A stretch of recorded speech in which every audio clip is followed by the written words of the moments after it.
It's unprocessed rice with stone and other impurities. Drop them into feeding hole.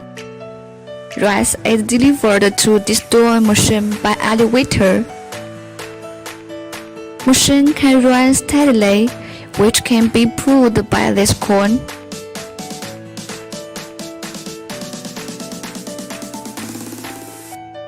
It's an outline of the stone that removes the stone from rice.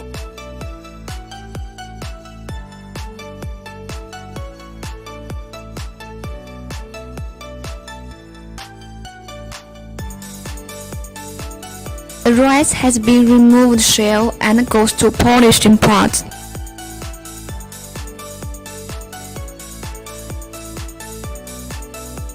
Broken rice comes out from left side and good rice is collected by another outlet. White rice broken rate is less than 3%.